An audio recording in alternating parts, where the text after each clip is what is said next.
Hi guys, my name is Shofu and welcome back right now to another episode of the PestXperience Show. We have been talking about different pests and the solutions that is involved in getting rid of different pests in every apartment and every process and all those kind of stuff right now. So without further ado, my name is Shofu and right now this is the PestXperience Show. Okay, so welcome back, welcome.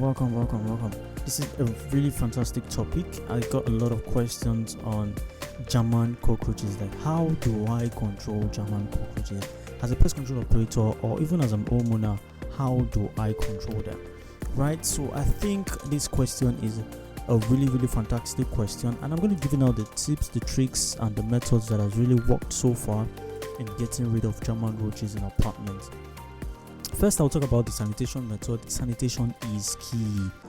Sanitation is key in getting rid of German roaches, and first thing first is identification. Before we even talk about sanitation, identification is key, right? So you need to first identify where exactly are these cockroaches coming from, what type of cockroaches are you dealing with. I said this is a thing of sanitation. It's really important. How clean your apartment determines the results that you actually get, but these roaches actually, they breed and they stay exactly in the kitchen. So you'll be wondering how did all these things, how did they get to all those kitchen areas? That's where they stay. That's their average site.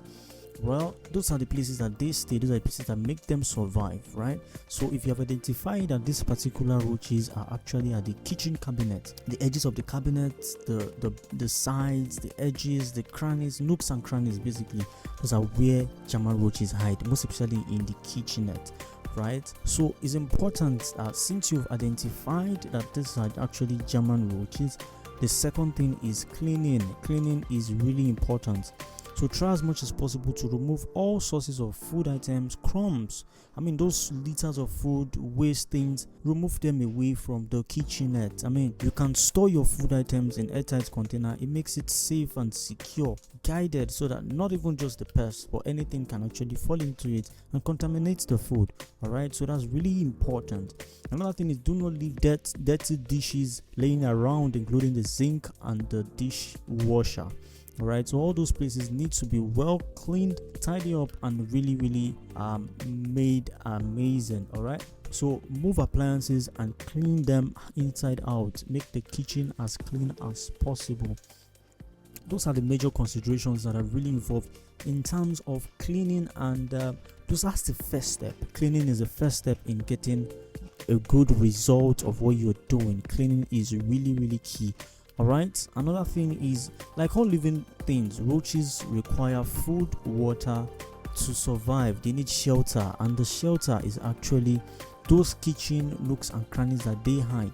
Those are their own shelter, and the food is your own food that they want to feed on, and those foods are actually the crumbs, litters of food that are coming from your own kitchen. The water is as a result of those leakages coming from your pipes. So if you notice any leakages from your pipe, sort them out before the roaches sort them out for you, right? That's a major thing. So if you've gotten the cleaning tips perfectly well, the next step, right, if the problem still persists, the next step is to get in what they call the chemical method in getting rid of them.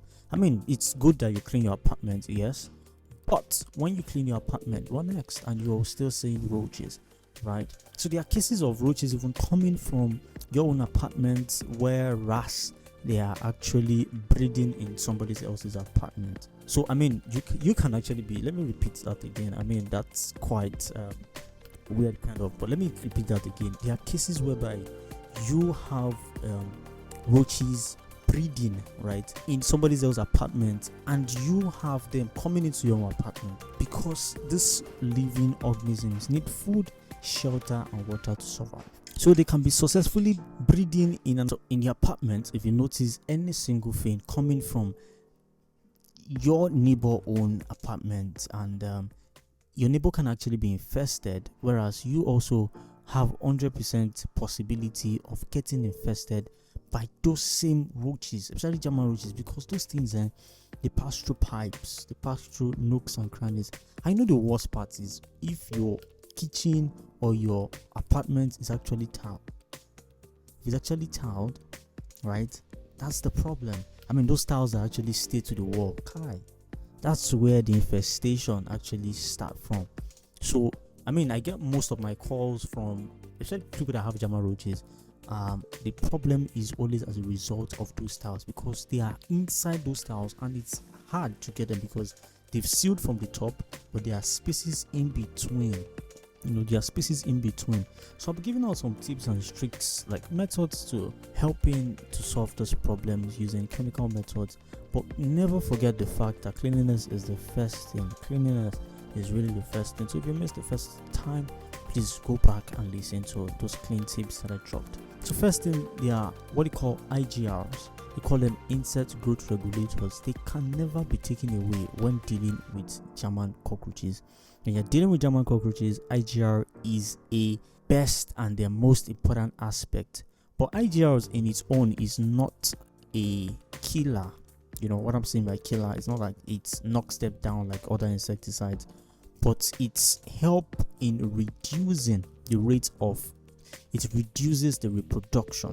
So if, for example, you have a particular insecticide and an IGR is probably inside the insecticide that you mixed, all right, so you mixed it together with it, the insects that you actually spray, which is the German roaches, where you spray it, if it's carrying the utica, let's say it's the female, the utica is actually the egg, so if it's carrying the egg together with it, it would not develop into the adult stage, right? So that helps in wiping up the eggs that comes up in the treatment method. So you can actually do insecticide, spray the whole places.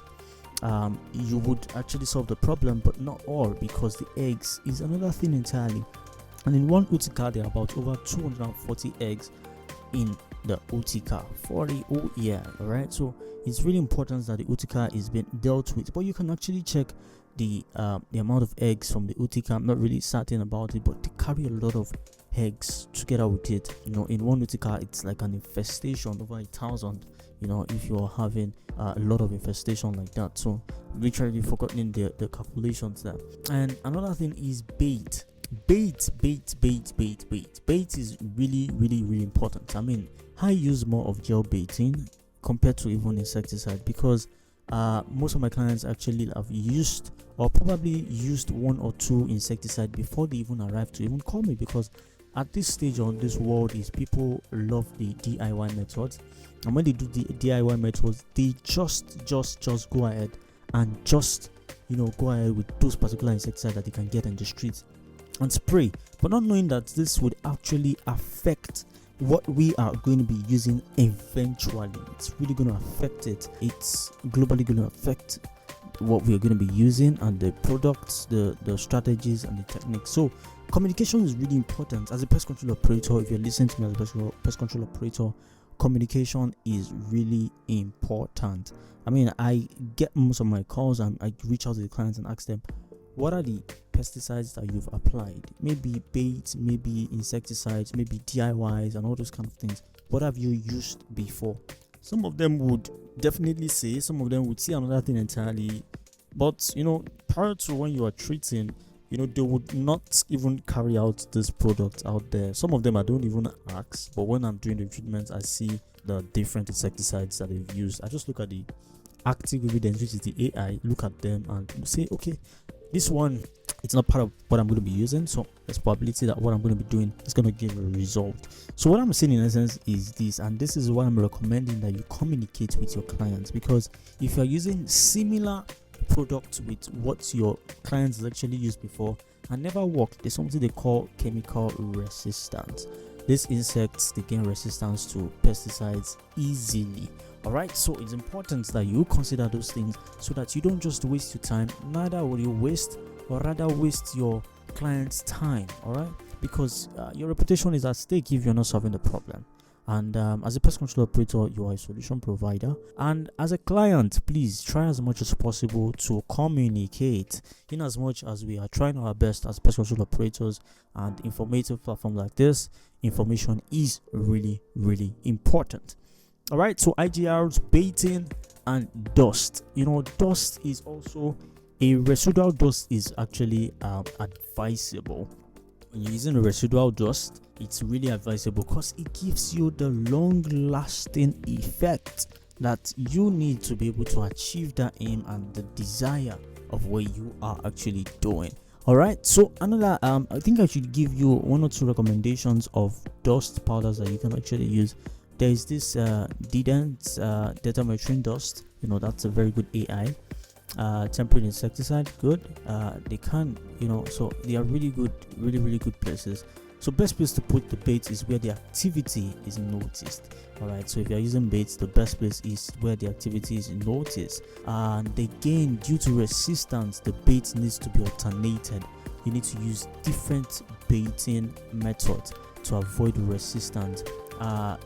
If there's this thing about protein in bait, so if you keep protein in bait, it's damage resistant, so that's why most of these baitings are probably gel baitings are actually made of proteins. All right, so although the efficacy of IGRs was demonstrated over 30 years ago, and the pest management industry was about somewhat slow to adopt this approach. However, IGRs are now the third most commonly used chemical against cockroaches. Those are actually like the best method. So IGRs come in different formats. There are IGRs that right now there's this one, forgotten the name totally, but if I actually forgotten the name, but it's actually like a disc, so you put it in the sides and the nooks and crannies in your kitchen cabinet and all those kind of stuff. So it works perfectly well. Based on, I've used it before, really good product. IGRs impact the population by preventing the nymphs from becoming reproductive adults. Spontaneous abortion of the utica by gravid cockroaches, which is actually the pregnant cockroaches, females, due to the presence of the juvenile hormone, is an added benefit of the treatment. So when used in conjunction with baits, IGRs can be very helpful, as females without utica will leave the arborage to feed. So gravid females tend to remain in the arborage and they feed less. So IGR is really important in getting rid of German roaches. All right, so I've talked about the tips, the tricks, the cleaning methods, the tactics, the methods, and the techniques to get rid of German roaches in your apartment. I really hope this helps. My name is Shofu, and you are now listening to your number one online radio station, Insight Radio, and this is the PestXperience Show. Peace.